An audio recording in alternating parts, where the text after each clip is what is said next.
warahmatullahi wabarakatuh. Bismillahirrahmanirrahim. Alhamdulillah. Wassalatu wassalamu ala rasulillah wa ala alihi wa sahbihi wa man wala. Rabbi shrah li sadri wa yassir li amri wahlul 'uqdatan min lisani yafqahu qawli.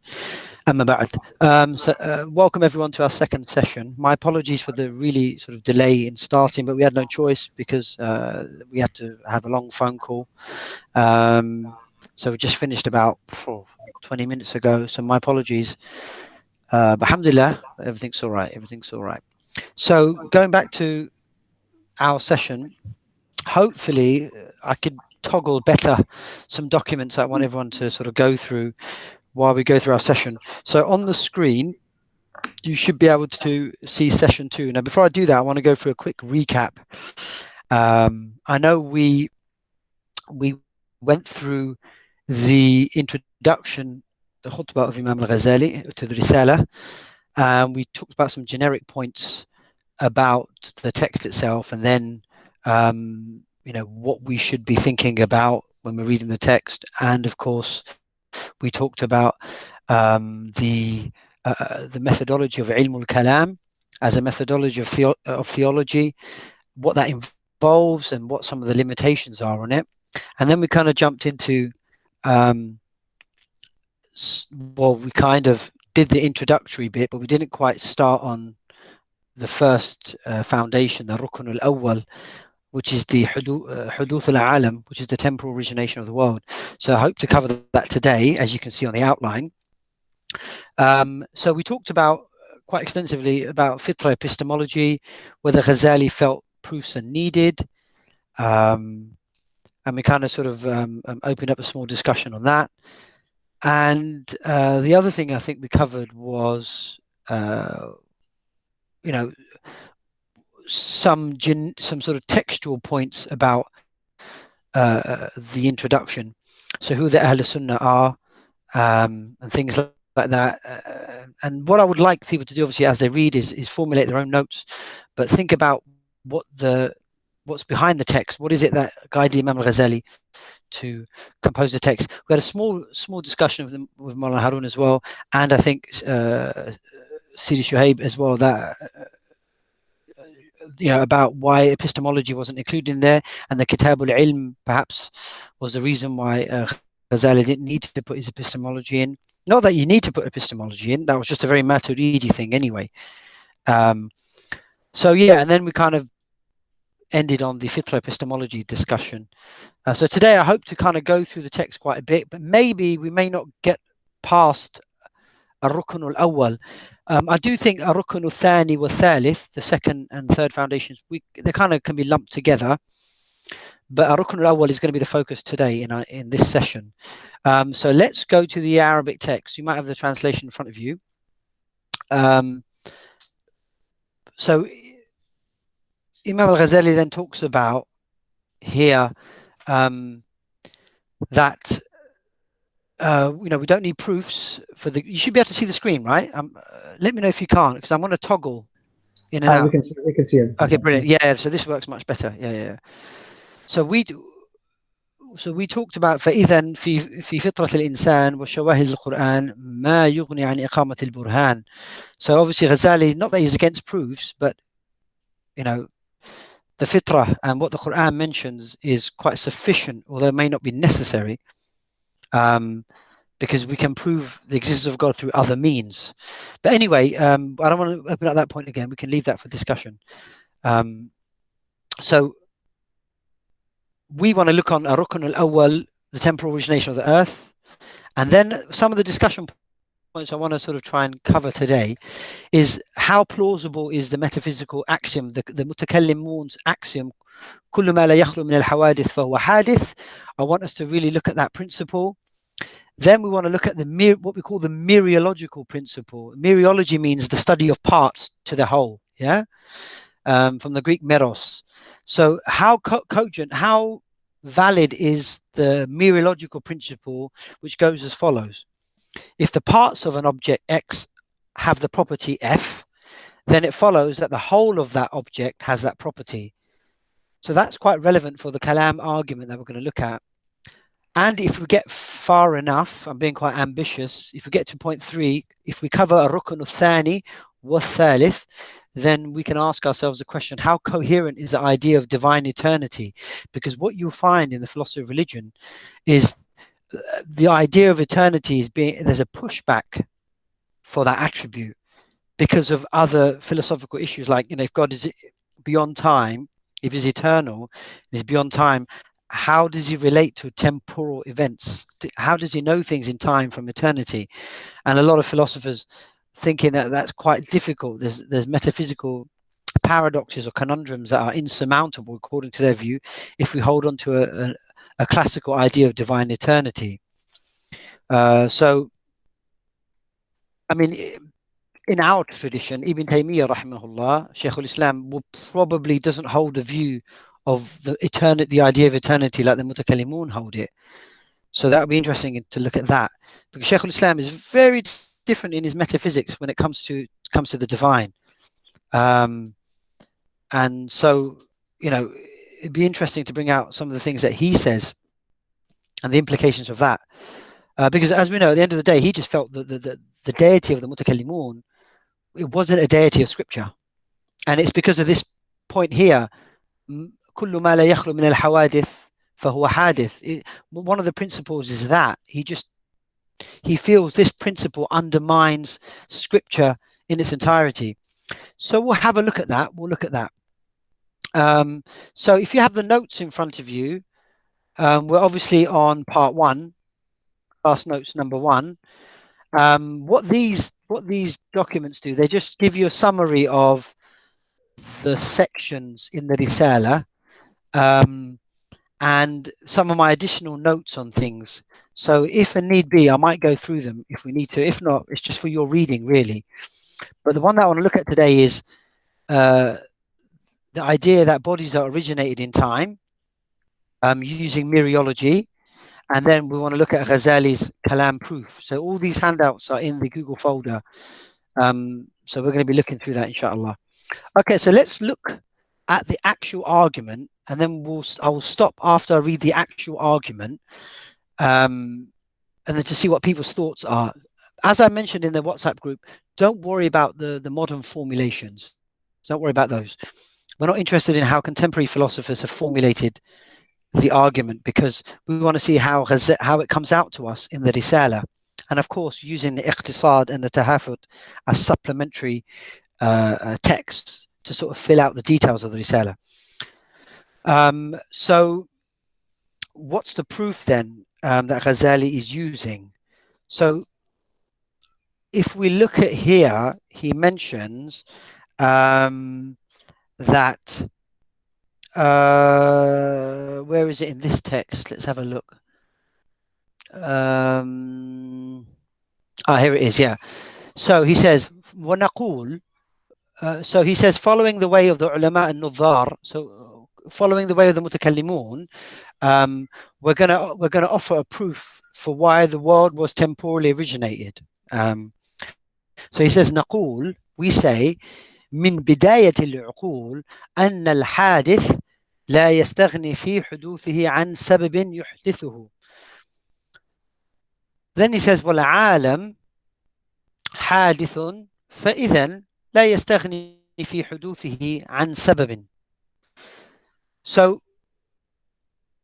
Ghazali then is saying that, okay, so what we want to say then is that it follows, it's self-evident, it's very clear from human reason or rationally that there must be a cause for the temporal origination of any contingent thing or originated thing.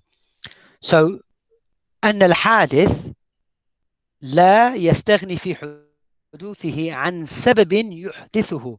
So any temporally originated thing must have or cannot be free from, if it's originated in time, cannot be free from a cause that brings it about.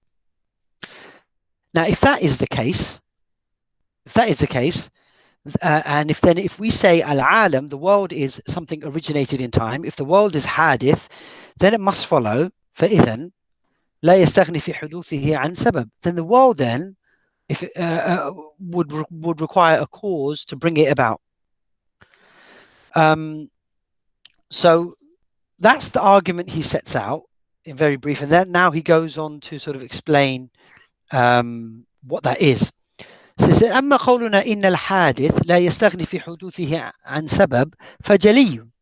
So he says, look, as for our first statement that temporally originated things, i.e. objects that come about in time, or contingent objects, objects that don't have to exist, the fact that they require a cause, فجلي, that's just self-evident and clear.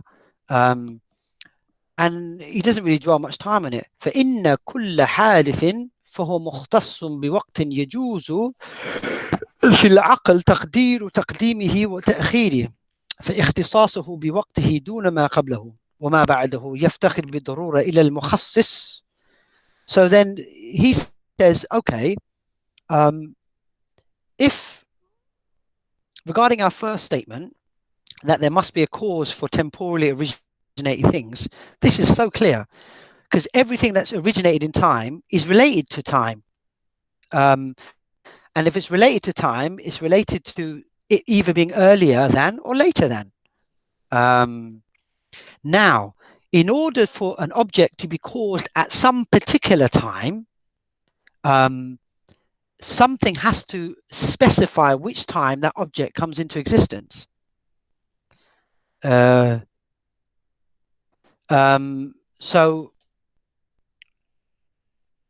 if it can be any earlier than or later than, then something must specify which particular time it comes into existence. So the effect needs a cause to specify the time for which the effect to come into being. So that's the first explanation he gives. Yeah, for that, I've set it out on the sheet, and I'm going to go through the sheet, but I just want to go through the text directly first. Then he says, وَأَمَّا قَوْلُنَا الْعَالَمْ حَادِثٌ فَبُرْهَانُ أَنَّ أَجْسَامَ الْعَالَمِ لَا تَخْلُو عن الحركة والسكون وهما حادثان وما لا يخلو عن الحوادث فهو حادث. And he says, regarding our second premise, that the world is originated in time, well, the proof for that is that the bodies or the atoms within the world, they can never be free from either motion or being stationary or being in motion. So no object can be free from either rest or motion. And these rest and motion are finite, they're temporal things, they're changes, they're originations in time, they're changes. And anything that cannot be free from change, it itself is something originated in time. So that's how he spells out the two premises, his two claims. But then he says, فَفِي هَذَا الْبُرْهَانِ, the proof I've just given you, ثلاث دعاوٍ, there's three claims or propositions to, that's a mutakallim term, it means proposition or statement. So there are three claims I'm making. The first one, he says, فَالْأُولَى أَنَّ الْأَجْسَامِ, and it's interesting, he uses the word أجسام, you know, but anyway, it doesn't matter. So he says the first proposition is الأولى قولنا إن الأجسام لا تخلو عن الحركة والسكون وهذه مدركة بديهية والاضطرار فلا يحتاج فيها إلى تأمل وافتخار. So the first, he says, the first proposition is that, well, material objects are either at rest or motion. He says this is so self-evident and clear, you don't even need to think about it in any deep way in order to understand that objects can be stationary or they can move. And then he says, whoever can think that they can conceive of an object that is neither stationary nor moving, then that person's a bit of a dolt, yeah. So that's the first proposition. And then the second proposition, he says, والثانية, the second proposition, قولنا إنهما حادثان ويدل على ذلك تعاقبهما ووجود البعض منهما بعد البعض وذلك مشاهد في جميع الأجسام. So the evidence for our second proposition is that rest and motion are originated in time, the temporal things, because they're changes. This is proved by what we can observe in material objects, that when they're not at rest, then they're moving. If they're not moving, then they're at rest. They have those alternate states. So, and the mind, the mind judges these things to be so clear. So the second premise is based on the fact that what we observe in the world is that if something's at rest, then it's not moving. But when something's moving, it's not at rest. And then he says the third proposition, and he says, where is it in the text? I'm just lost the trail now. والثالثة قولنا ما لا يخلو عن الحوادث فهو حادث وبرهانه أو أنه لو لم يكن كذلك لكان قبل كل حادث حوادث لا أول لها ولو لم تنقل تلك الحوادث بجملتها لا تنتهي النوبة إلى وجود الحادث الحاضر في الحال وانقضاء ما لا نهاية له محال.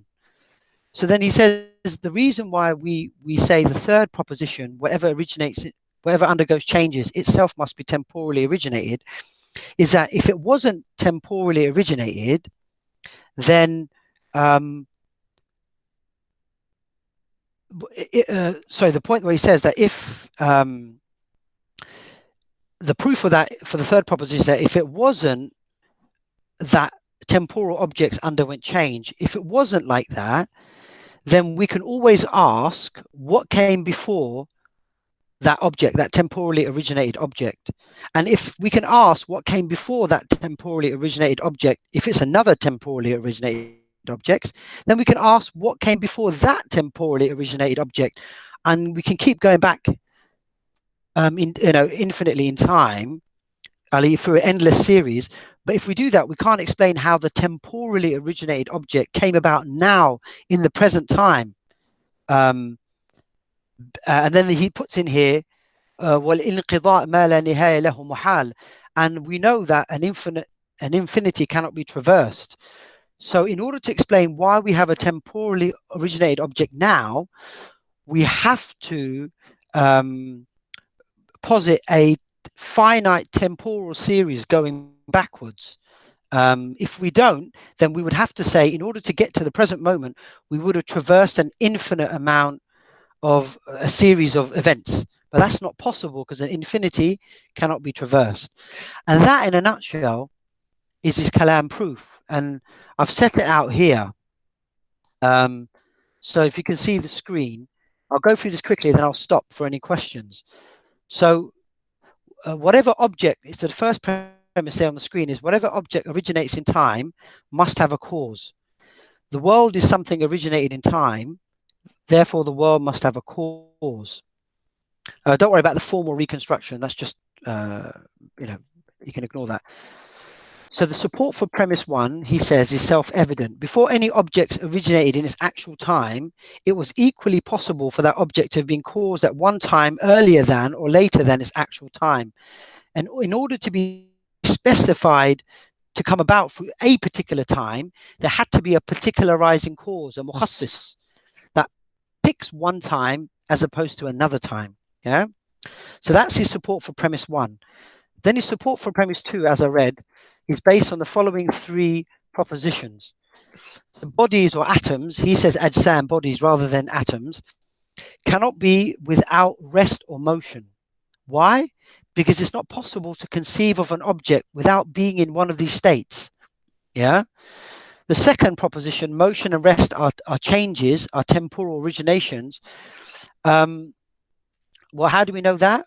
Well, it's rationally possible to conceive of an object being stationary and then to move and vice versa. And if that's what we see in objects, then that's a change.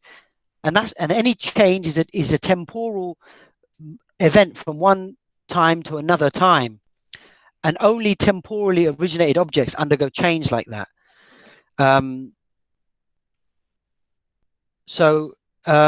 third proposition, he says, that objects that are originated in time cannot be devoid of temporal originations, is temporally originated. He says, if we don't assume that, if we don't accept that as a principle, then it would mean that prior to any temporally originated objects, there was a beginningless series of temporal originations.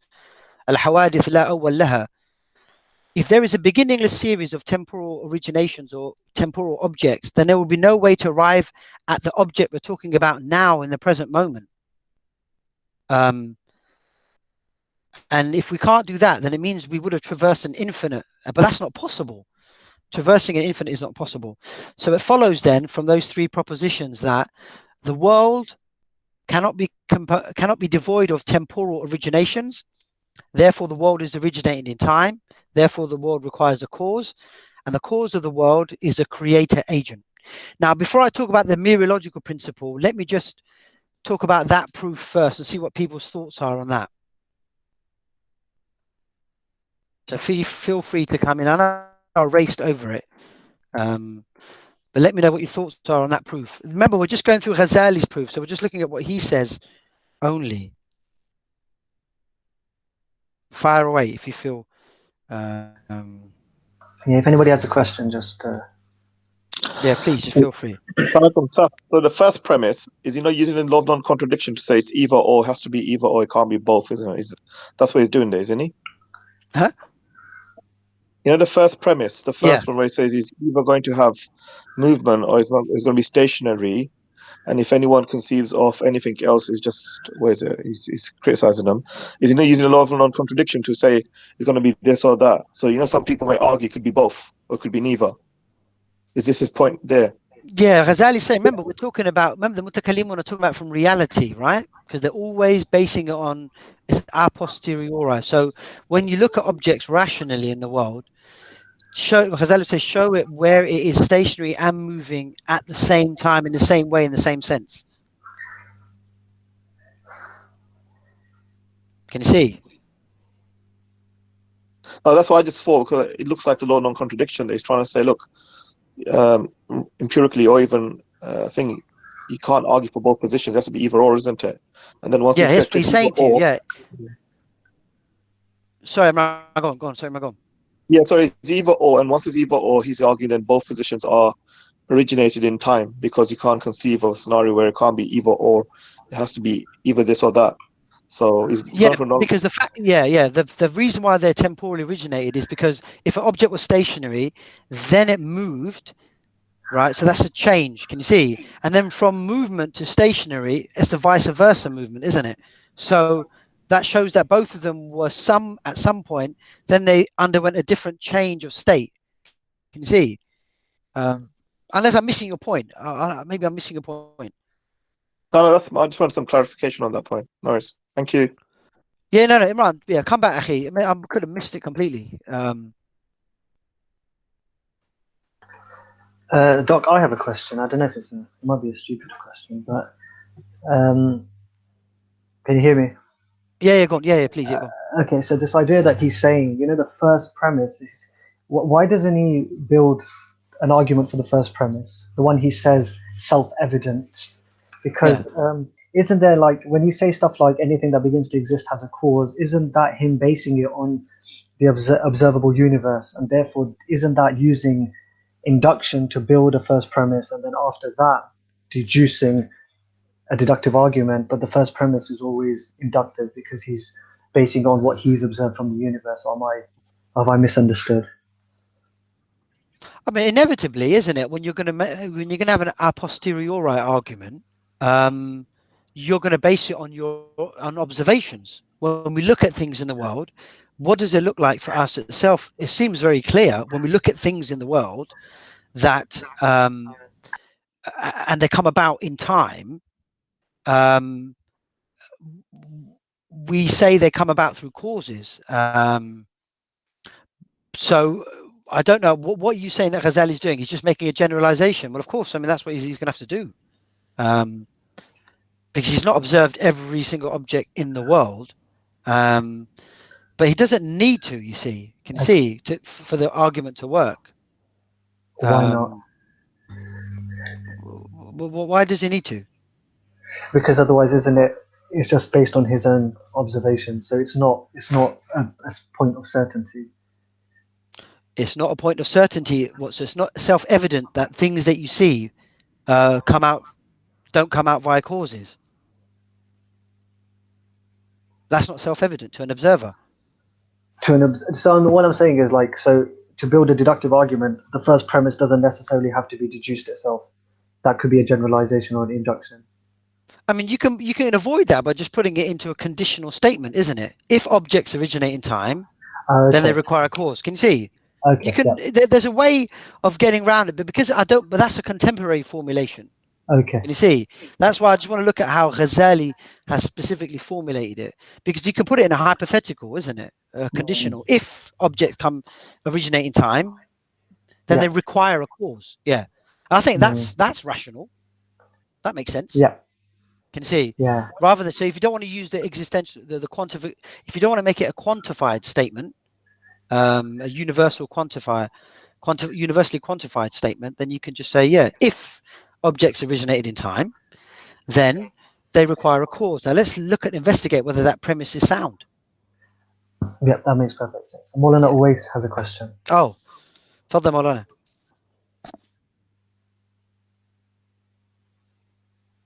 Maulana always.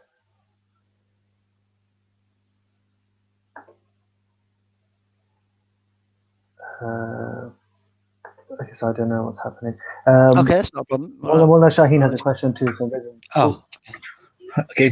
Sheikh, you know how Imam Ghazali, rahimahullah, basically says that haraka and sukoon, movement and stationary, both of them are hadith. Yeah. Yeah. Now, obviously, we know that he's. Apologies if you can hear any background noise. But you know how we know he's going to use that to prove the existence of God, right?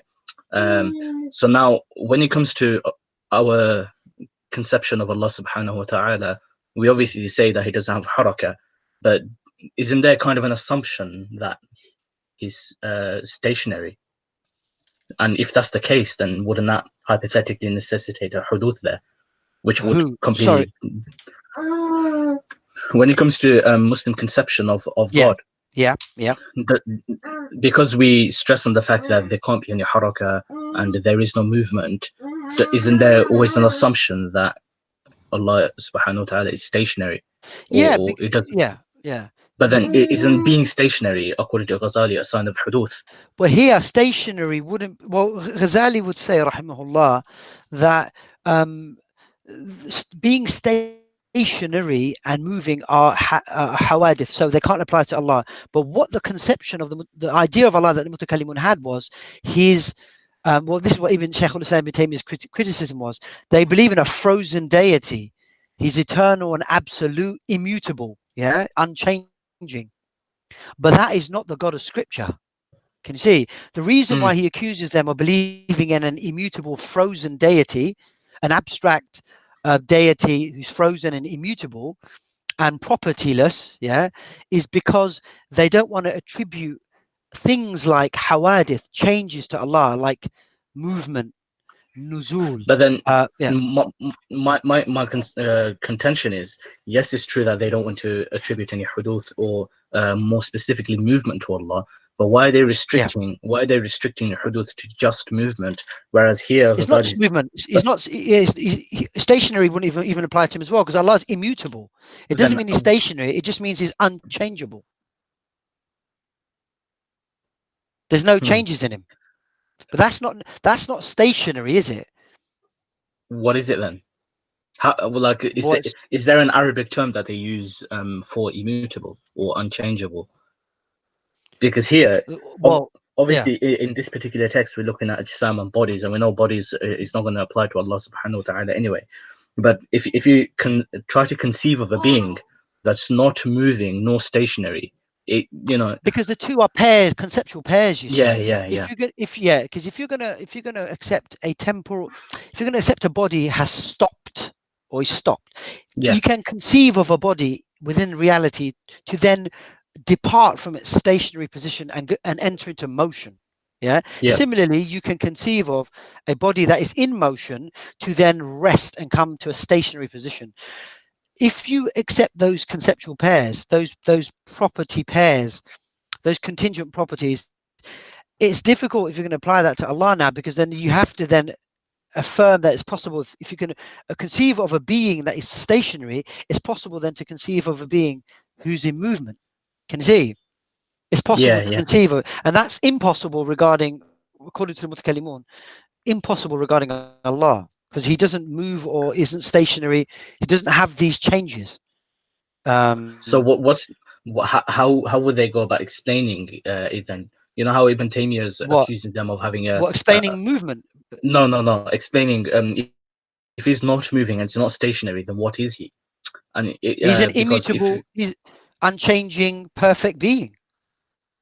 So what does immutable mean, and how have they expressed that in Arabic? Well, they immutable is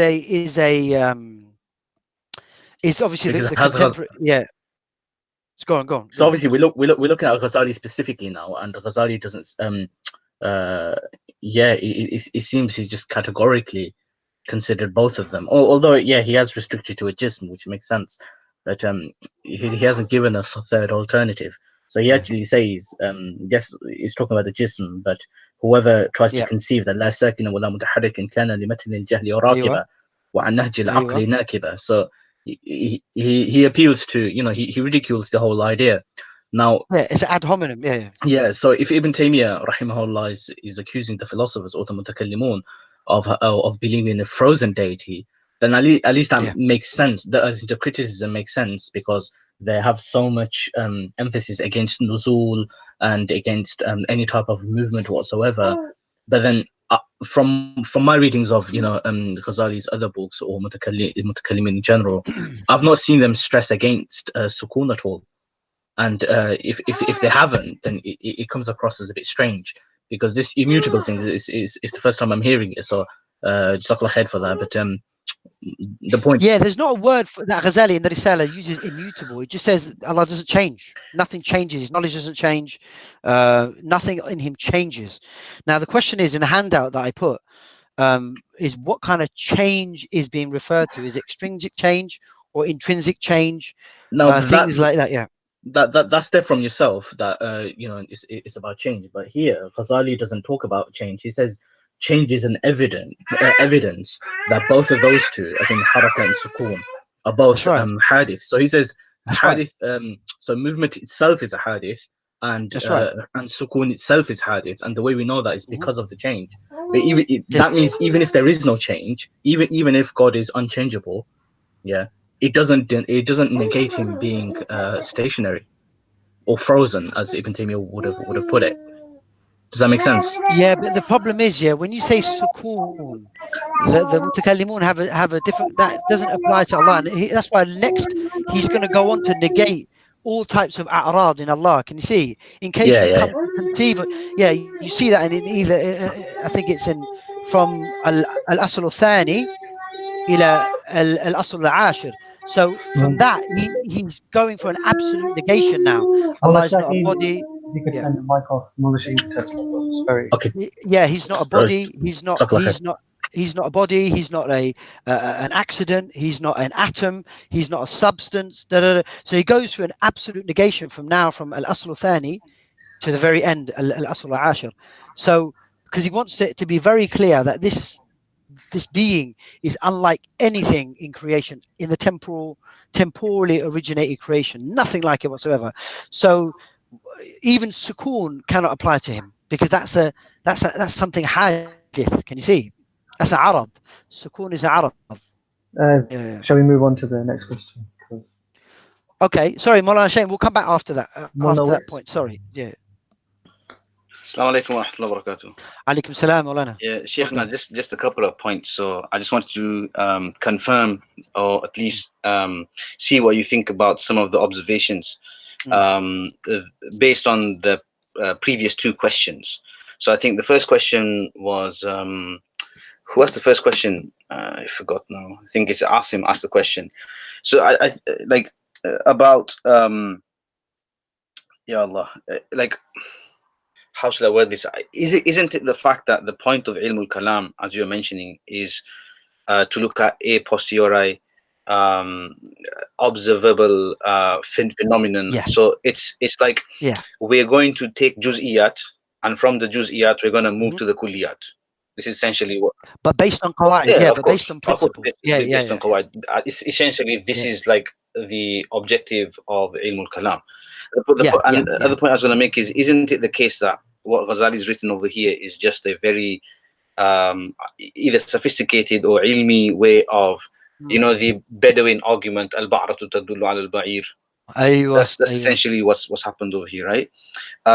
Second thing I just wanted to make a mention of regarding Sheikh Mona Shaheen's point.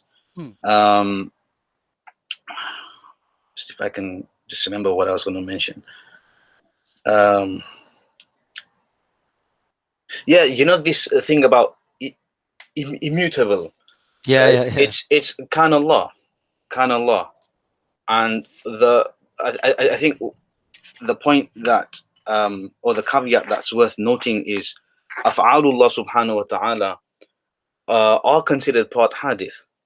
Like if so, we're going to come to so it's like, so it's not really a problem as such. So the reason why I think the mutakallimin wrote in this way and didn't perhaps address what Shaheen's looking for is because of Greek conceptions of the deity, right? If you look at uqul ashara or al-wahid la yasdur anhu illa wahid, essentially this is what they're trying to so they're trying to argue with Aristotelian notion of God being ajiz, or God not being able to do any act other than one, or even not having control altogether. So I think that's why they because Aristotle, it was perfect completion, wasn't it, in that in the prime mover? It's perfectly complete. So I think that's why we're not seeing the kind of argument that I think Marna Shaheen wanted to. Anyway, so these are the 2 points that I had in mind. But the question I had was, you know, when you mentioned the 3 proposition 1, أن الأجسام لا تخلو عن الحركة والسكون, and you were like, he's, you know, I think you expressed some interest into his use of ajsam. Was that because you would rather he use the word jawahir? Not really. I mean, it's just interesting. Hujjatul Islam uses ajsam. There's nothing wrong with it. You know, jism as opposed to jawhar. But there can, it depends on which mutakallim, I suppose, whose view you're taking, what they take jawhar to be. But I don't have it's not a problem for the argument. At the end of the day, a jism and a jawhar, you know, they're hadith anyway. So I don't think the argument is affected if we were to say jawahir, you know, instead of ajsam. But there is a subtlety though. Yeah, but what I was going to say is, isn't it the case that if it's a choice between jins qareeb, jins ba'id, you should take jins qareeb? So I don't see an issue with it. I'm not saying, but I'm just, you know, he's the only one who uses ajsam, when the mutakallimun before him uses jawahir a lot. The Mu'tazili, Al-Juwayni as well uses in places. I don't have a particular, I just found it interesting. He went with ajsam, but you're right. It's about the jins, isn't it? Jins qareeb versus jins ba'id. So jins ba'id, yeah. There's no problem at all. That's what I'm saying. At the end of the day, not that it's semantic, it has no impact on the argument anyway. The validity of the argument. But it's interesting, even later on, this Burhan doesn't even use ajsam. Can you see? It does use jawhar in some places. So it's interesting why people change the word. I don't know why. I don't know why they would do that. The only argument I can think of is in mantiq. They say that you should use jins qareeb over jins ba'id, and jism definitely is jins qareeb, because we're looking at the a posteriori, aren't we? We're looking at the occupation rather than just it being properly rational as a class. As a class. And also, I think some manatiqa have argued that God is jawhar la jismi, isn't it? Yeah, that's right. I don't think Ghazali takes that, but you're right. Yeah, definitely that is important, that mantiqi point. Barakallahu feek. Yeah, you're right. There's otherwise nothing that affects the logical validity of the argument. They're all temporally originated anyway. I think Ustad Imran had a point to come in. Jins Kharib, by the way, for those of you, sorry, Jins Kharib is generally translated as what we call a proximate genus in logic, and Jins Ba'id non-proximate genus. But we can, or some people call it a specific class, generic class or a specific class. Jins Kharib, Jins Ba'id. Okay, sorry, yeah. Is that okay, Mullah, or? Yeah, perfect. Jazakallah khairan. Yeah, Saf, again, back to the first premise. Yeah. The issue of either has a movement or has no motion, which is obviously either or, based upon the law of non-contradiction from what I can work out, because you can't have both. Yeah, now, right. You're saying to Brother Asim's question earlier that it could be inductively or empirically inferred. Which will I'm saying you can reformulate it in a hypothetical. If someone says, well, Ghazali hasn't observed every object in the world, to make that statement, well, you could just change it to a hypothetical. Say, if something is originated in time, then it required a cause. Can you see? It's not a major blow to the argument. Whereas Ghazali went for whatever. He went for the universal quantifier, kullu. Can you see? But then, this is my question. So the question arises, does Ghazali see that first premise as being something a priori, in terms of like cause and effect, something that is in the mind, that anything that is an event either moves or is stationary by definition, a priori by definition, and anyone doesn't accept that, then based on law, is either this or that. Do you know what I'm saying to you? Or is there something? Well, he's saying it's necessary. It's immediate and necessary, because he says, mudrika bil badih. So isn't that an analytical statement rather than being a synthetic statement or posteriori, meaning something that requires empirical verification? The empirical corroboration could be there to just back it up, but it doesn't. What I can see, Ghazali doesn't necessarily require, because from what I can work out, Dururian's badihi for him, isn't it? He defines in that way, and if you accept his definition and conception of it, then end of the day, that's what it is. But I mean, you got to remember though, because he spells it out in the Iqtisād a bit further. Because then remember, he's assuming that if we didn't assume that things come into being in time, requiring a cause, then what we'd assume then is to say something came from non-existence into existence by itself. Can you see? A self-causation. But that's incoherent. That would mean something would need to exist before it existed, in order to bring itself into existence. So it has to be chronologically or temporally prior to bring itself into being, but that can't be possible, and that doesn't make sense. So it needs an external cause to tilt it into existence. It needs a mukhassis. So I think the Risalah doesn't spell out the bottom line assumptions, but the Iqtisād does. Yeah, the Iqtisād does. So what question was from that stuff? Just so I see that as a kind of analytical statement, a priori, whatever it is. Obviously, there's conception of it that could be synthetic, posteriori, could be empirical. Fair enough. Has anyone ever looked in Ghazali's, epistemology and said he has any concepts that are synthetic a priori, like Kant? Those that are analytical statements, but then, synthetic a priori. So these are badihi, but then require some sort of synthetic kind of initiation. Do you understand? Anyone talked about that in terms of Ghazali's thing? Like he might have some synthetic a priori ideas. I don't know. Those who have studied Ghazali in terms of the Kalam, I've not used them. I've not seen them used in the literature. Someone correct me if I'm wrong. I haven't read everything. You're more knowledgeable on this than me. I've not seen synthetic a priori used here. I haven't in my very limited literature that I've read on the Kalam cosmological. That might be a thing to look over before the next session, actually.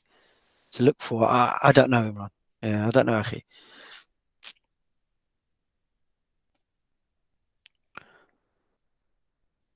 Assalamu alaikum. Sheikh Imran, isn't that discussed in the Mantiq though? So where we talk about Badaha, and there I think they talk about this, the relativity of Badaha.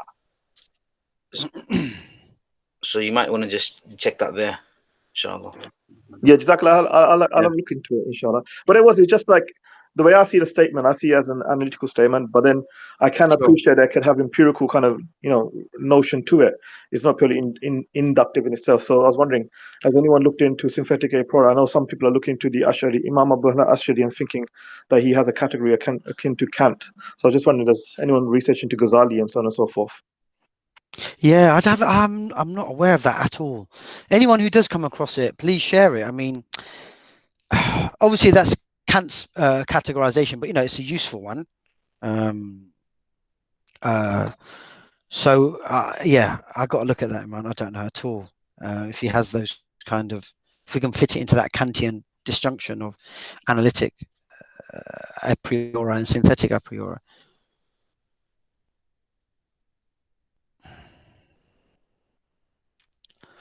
Any more questions on these propositions? Because I really want to get on to the idea of the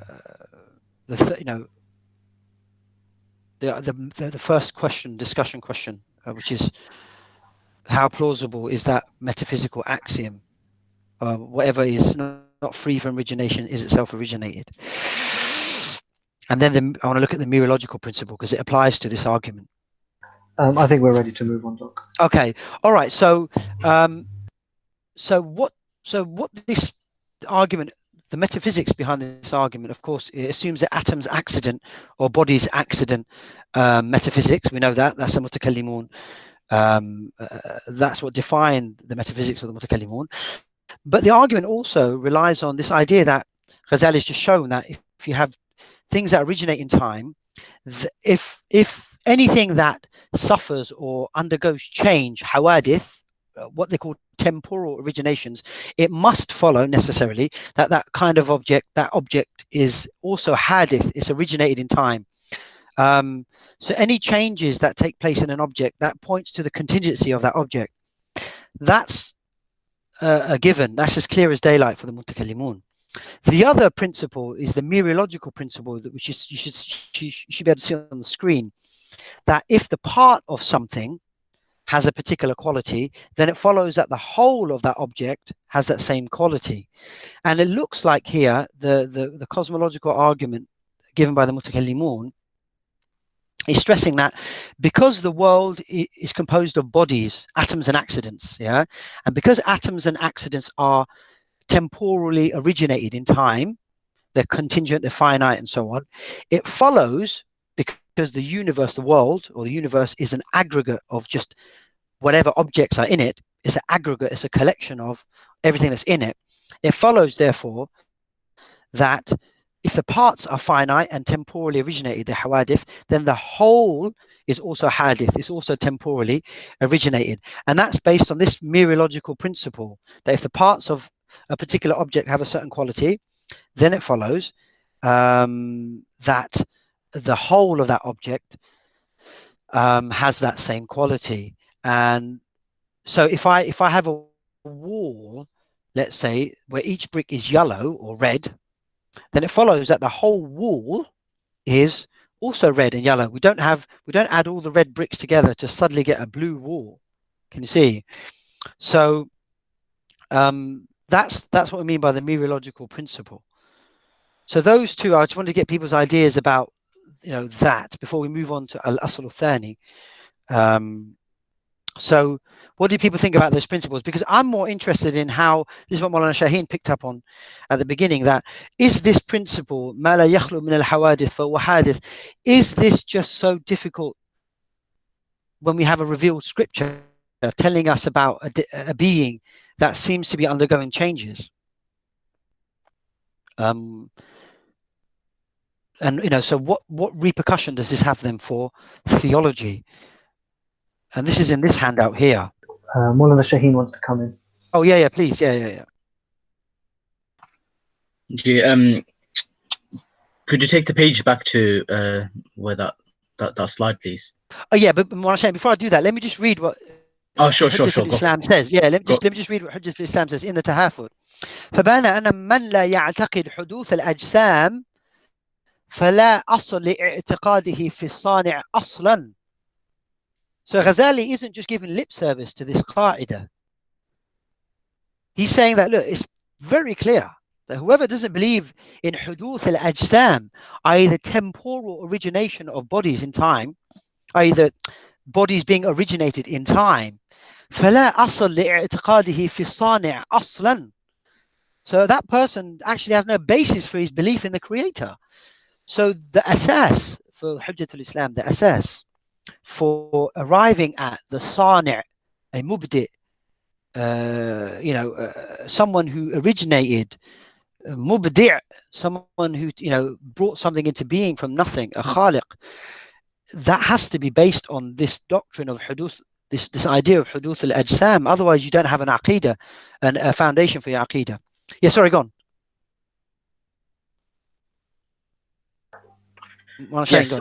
Yes, sorry, I was just unmuting it. With regard to, could we just see the other slide again, please?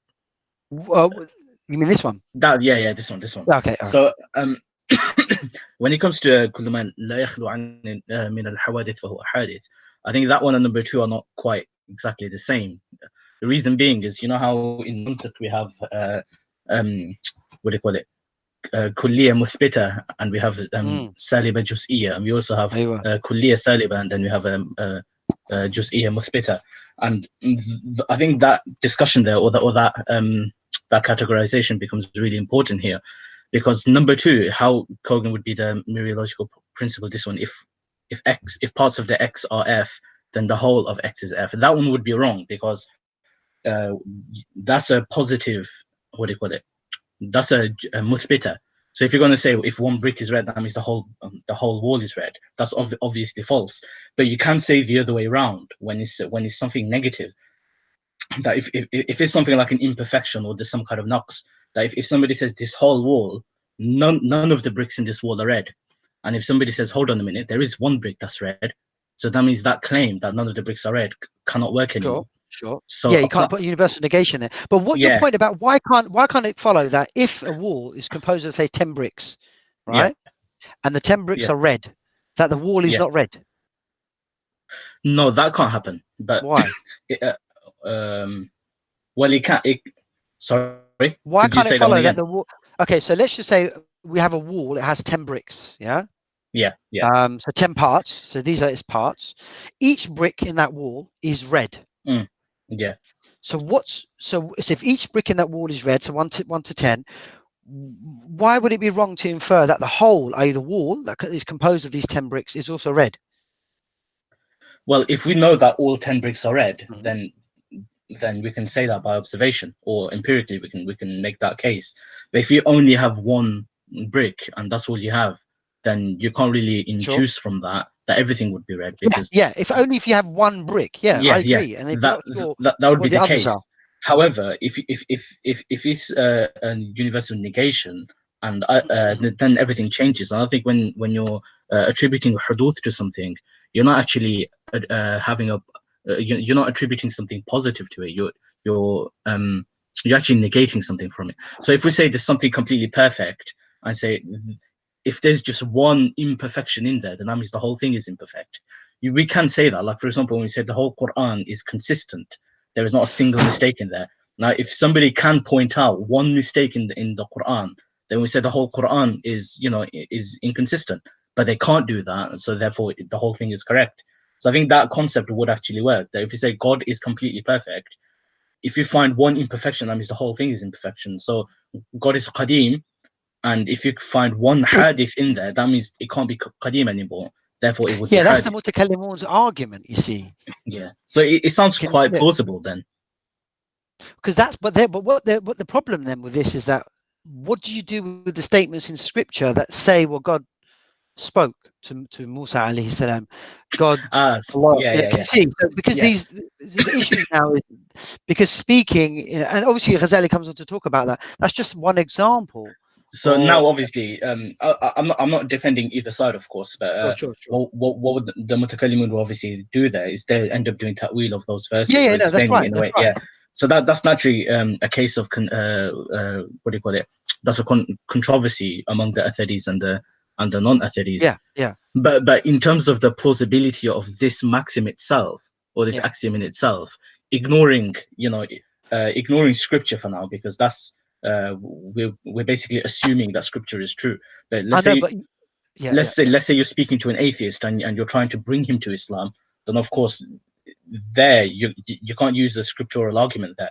So if you're going to stick to rational arguments, and this argument itself could be pretty true, you could say later that the Quran opposes it, perhaps, but again, that would be based on a reading, and that's open to interpretation and stuff. Yeah, so you see where the kullu here is, everything. That quantifier, even that quantification extends over even into the divine. Can you see? So within the domain of the quantifier, they even put the divine in there. And someone like Shaykh al-Islam saying, well, what are you doing here? He doesn't like the principle anyway, because of the reason why, then the divine would have to be put under that quantifier. So how would you reword it to make it correct? No, the wording is not a problem. I'm just saying that's how the Mutakallimun used it, to extend the quantification to even to include, to quantify over all objects within the domain of that quantification, and that includes the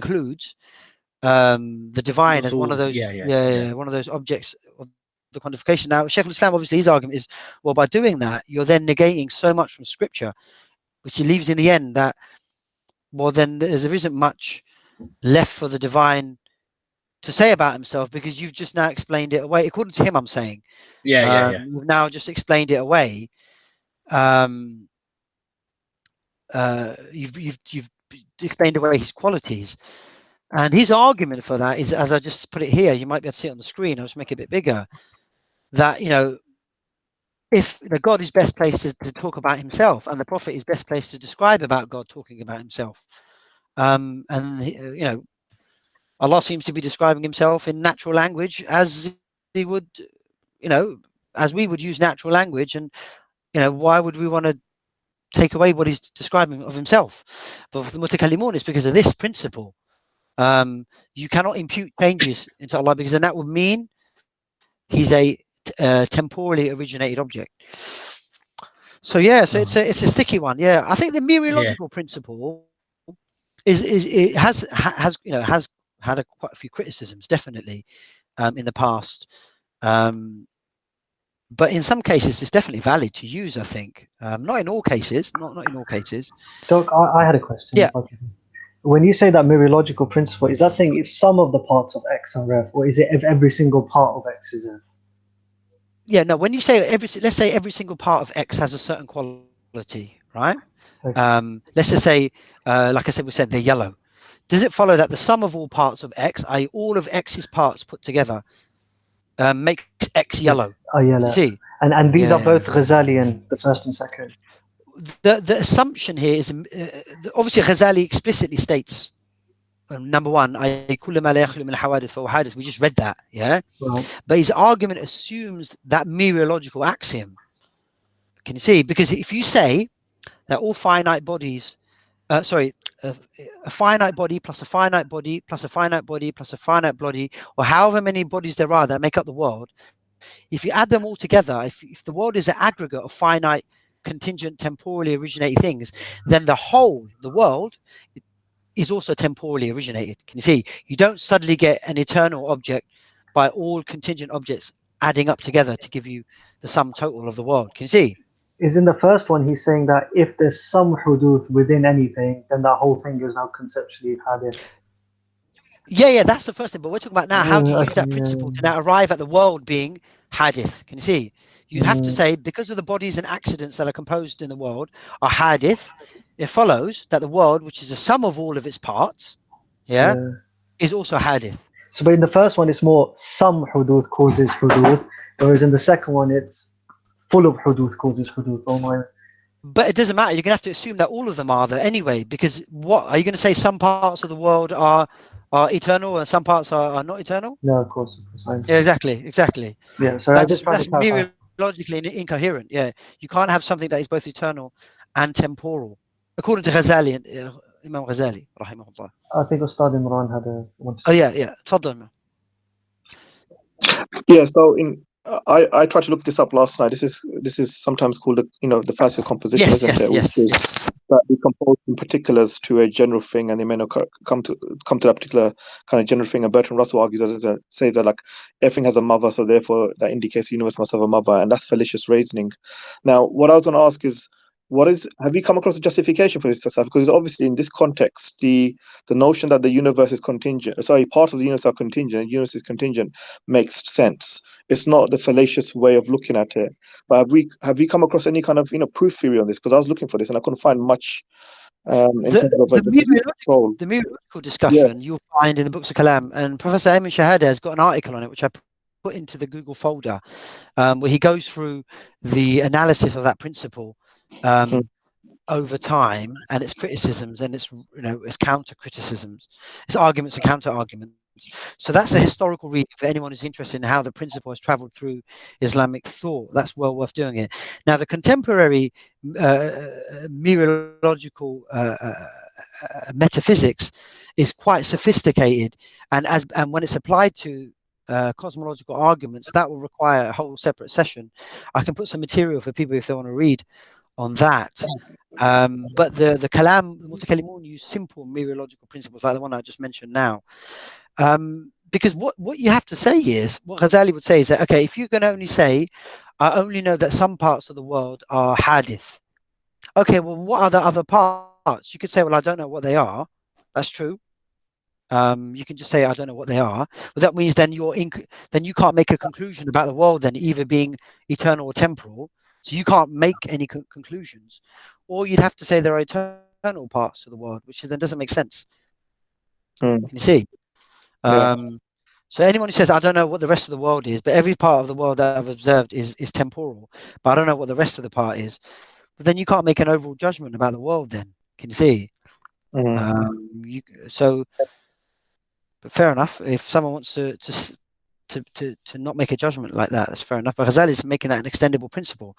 If I see an object now and it's temporal, and if the world is just an aggregate of all temporal things, it just follows that the world is temporal. If I have 10 apples and I put the apples in a bunch, I have a bunch of apples. It's a bit like that.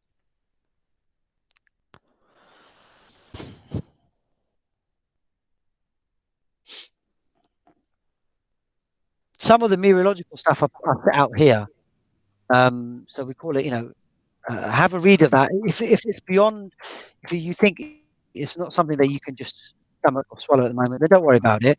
But it's about parthood and how parts relate to the whole, and it's worth going through that if you have the time or you have the patience to go through it. So then you can just apply it to the Kalam argument. Okay, any more questions on the proof? And I think I might wrap it up because I don't want to go into something new and then have to stop. So let me know any further questions on, where is this proof gone? Oh, here it is. Doc, this is going to sound really dumb again, but this is really the mereological principle thing that you mentioned. Yeah. So you're saying, is Ghazali then saying that if a wall contains one red brick and loads of other colored bricks, because that's like, then that wall is now considered red? No. He's saying that if we have instances where the whole is the same as its parts. So what kind of example can we give where if you add all the parts together of a particular object, that whole also shares the same property as the parts? Yeah. So one instance is, let's take the parts of a wall, let's say brick. I'm just keeping it as a brick, right? So if all the bricks are yellow in that wall, all 10 of them, let's say, or 20 of them, it follows that the wall, which is composed of all the bricks, the yellow bricks, is also yellow. Yeah. I don't know how you're going to get a red brick from just. But when it comes to that original one, isn't that slightly different now? Because he's saying that's not the same. I'm not saying they're the same. What I'm saying is the first point, the metaphysical axiom. Ghazali states that clearly. Right. The second one, Risalah, he has to assume it, but he's argued for it elsewhere because all mutakallimun accept that mereological principle when it comes to the they're world. two completely separate things. Yeah, they are, but they're related for the argument to be valid. Because if bodies are finite, they're temporal, they're hadith, yeah? And if Right. the world is, and so are accidents, i.e. contingent qualities. If the world is just composed of these things, it's an aggregate, a sum of these things, these bodies and accidents. And if these bodies and accidents are finite, then what is it? It just follows that the world is finite. Based on this. So is he, in the first one, he's talking about every single thing in the world is hadith because it's got huduth in it. Therefore, now the whole world is made up of all these hadith things, and the whole world is hadith. Absolutely, absolutely. From a juzi to a kulli sort of. Yeah, without a doubt. Yeah, without a doubt. Okay, now that, sorry, makes a lot more sense. I'm sorry. Because that's what you have to argue, isn't it? That the sum, the fusion, the sum of all the parts of the world are finite. So therefore, we conclude that the universe has the same property of being finite, or limited, or hadith, or contingent, whatever it is you want to call it. Can you see? So it's these two principles are being intertwined to make the argument valid. And is that one very specific? You know, the kullu ma la yakhlu min al-hawadith wa hadith. This is for the mutakallimun, yeah. This is the mutakallimun linchpin. That's the linchpin metaphysical axiom, yeah. And that's just related to huduth specifically, because in other qualities you might have something that's partly something, but it doesn't make the whole thing that thing. Yeah, absolutely, absolutely. Is a huduth specific argument? Yeah, absolutely. This is this is the case where you can apply the mereological principle. Now, it doesn't mean that, for example, just because every part is light of a particular object, therefore the whole object is light. No, because an object can be heavy, even if all of its separate parts are very light. Oh, yeah, okay. So no one's saying that it's an absolute principle that applies in every case. We have to look at the case. And it looks like the mutakallimun say this is one of the cases in which it can apply. That makes so much more sense. I was really lost. Jazakallah so much. I'm sorry for... No, not at all. It's just sometimes we haven't teased these principles out when we're looking at the arguments. Can you see? Yeah. So I'm just trying to do that as we go along. But yeah, so have a think about it. Yeah, have a think. Anyone else got any questions? Then we can. I know it's been a short session today, but unfortunately, there's a lot of things going on. Does anybody else want to come in, inshallah? Otherwise, we might just stop it there. So have a think about that. Then I'm going to go. What I'll do with the infinity, I'll talk about that at the beginning of next session. Right. And then we'll go on to al-aslu thani, al-thalith, and al-rabi', because they're quite connected together. So I'm going to go for the infinity bit. I want to let people digest. Don't worry about the infinity bit yet. You know, Ghazali's given you a proof for the temporal origination of the world. He hasn't even used infinity yet. Argument. This is a separate one, and I'll bring some more info in. I'll allow people to read up on that because people still get confused about the infinity thing. Can you see? Yeah. Yeah, inshallah. Yeah. So spare me for next week, and then we'll go over that. Okay, that sounds. I'll try and make it as simple as possible, inshallah. No. Assalamu alaikum. I just have a quick question. Could you go back up to the slide where it says where you've put the two propositions in the beginning? Yeah. So I didn't understand what the question or the objection was towards your second point. If the parts of X are F, then it follows that. No. So someone raised an exception that it's a conditional or something. I think you might have been mentioned. Maulana Asim mentioned that first premise of the whatever begins to exist is that one. I don't think I understood the question. Okay. Right, but if just to summarize, then are we saying that the first premise, this one, is a qudiyya musawwara mani'atul khulub? Aywa. Yeah, and the second one then is a qudiyya shartiyya. Shartiyya, yeah. But he doesn't put it in that way. He doesn't. But he doesn't put it in that way. Yeah, he doesn't put it as a conditional. He doesn't put any of the statements in a conditional. He just puts it with the quantifier. So every kullu yani. So he's going through. Yeah, he doesn't put it in a. But what we said at the beginning was, but he hasn't seen all the juz'iyyat. He hasn't seen all the particulars. Yeah, but to make that. But what I'm saying is, but you don't need to. That's the thing. So this discussion then is about istiqra kamil, istiqra naqis. Naqis, yeah, that's right. But you don't need to, is what we're saying. Yeah, we don't need to. At the beginning. Yeah. Yeah, that's fine. Because you won't need to, because this is a posteriori argument, isn't it? That's right. That's right. Yeah. And it's not a priori. Yeah. That's right. I think I think you mentioned that at the beginning of the point. I think Mullah Weiss mentioned it's from juz'i to kulli. So that's it. That's totally yes. Yeah.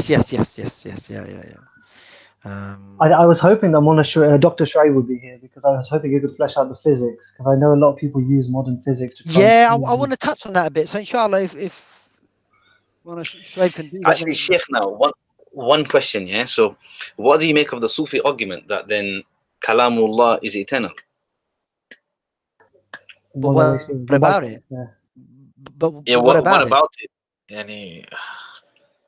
Mullah Weiss, if you could ask that question again. When we get to the Quran, I think, look, the Ash'ari, the ulama of the Ash'ari, at the end of the day, this is a big topic though. You see, the Quran, when you say it's an ibara or a hikayah, from kalam nafsi to kalam lafzi, that's going to need some explaining, man. That's going to need some explaining. So, like, just an example. Yeah. So I was reading a book that was talking about Quran, right? And I think there's one called Dalil Hayati. That was the argument, right? If you read Urdu, I'll send it to you. Dalil Hayati. Yeah. So what he's argued is that everything on earth is finite, is destined to die, which is pretty straightforward. Yes. But the one thing that can guarantee eternity is the kalam of Allah subhanahu wa ta'ala. So if you have the kalam of Allah inside of you, that will grant you eternity. That's basically the argument. Dalil hayati. I have to have a look at that argument, I'll be honest with you. But it doesn't subscribe to, but see, this argument doesn't subscribe to the Maturidi position then. But was it by a Maturidi scholar? Yeah, someone who's following the footsteps of Maulana Qasim Nanotwi. Yes, okay. Who's one of the few individuals that I've seen who continues the Ma'qulat tradition. Really? So okay, all right, we'll have to have a look at it. Could you share the name of the book from the author, please, Maulana Weiss? Yeah, I'll share it. It's Maulana Shamsul Haq Afghani, and he's made the argument in different places. Anyway, I'll send it. Have a look at it. But that would be the only thing, because that's a different metaphysics, isn't it? I mean, it's a Sufi argument. That's what What book did you say it was in? Oh, you're going to send it, isn't it? You're going to send it. So he's made the argument in a number of places, but I'll send it to you where I think he's mentioned it in more detail. The fuller details are in a book called, I think, *ʿulūm al-Qur'an, where he's given 12 arguments or 13 arguments for why the Quran is the word of God and why Islam is correct.